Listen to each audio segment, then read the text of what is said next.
I talk about the idea of constricted imagination.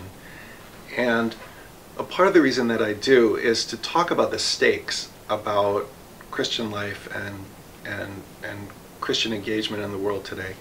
The stakes in facing some really significant challenges that we have in the 21st century. I just rattle off a few in the beginning of the book, and I think without really trying very hard we can come up with some of them. There's an incredible challenge in the 21st century dealing with the relationship between great religions. Islam in the West is one place where that's worked out, but there's lots of conflicts of various sorts, partly rooted in religion, partly rooted in politics and tribal issues, so all kind of identity conflicts that are leading to conflict and war for sure. But then there's challenges around globalization and technology and inequality. I was just in South Africa and just blown away by the distance between the wealthy and the very poor in South Africa. And then there's the whole challenge around the environment and what we can do and ought to do to participate in stewardship of God's creation, and all these big challenges before us and more. What about water in the 21st century? And these create stakes for us, stakes that make me feel like what we do matters. And so constricted imagination is a way to talk about how at least a significant swath of Christianity has set up a way to engage culture and to think about how God might be present in culture by setting up a checklist of items, and by following that checklist determining whether this thing or this action or this event is God-fearing or God-pleasing or God-forsaken.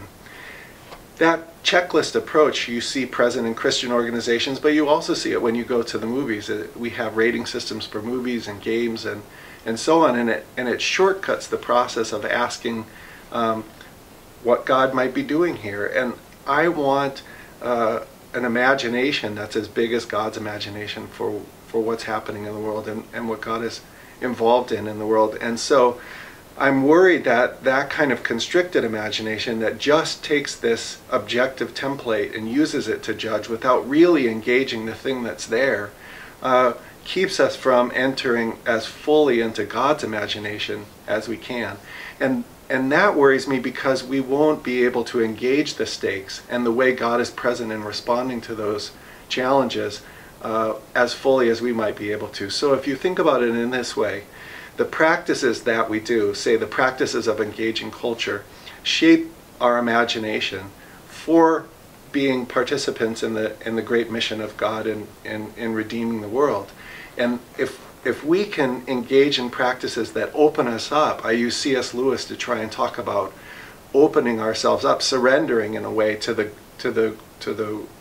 incredible things God is doing in surprising places, in surprising people, then it opens up our imagination, and it helps us, I think, to be more prepared, more fully formed, opened up to the various surprising ways that God might want to call us into participation in that great mission.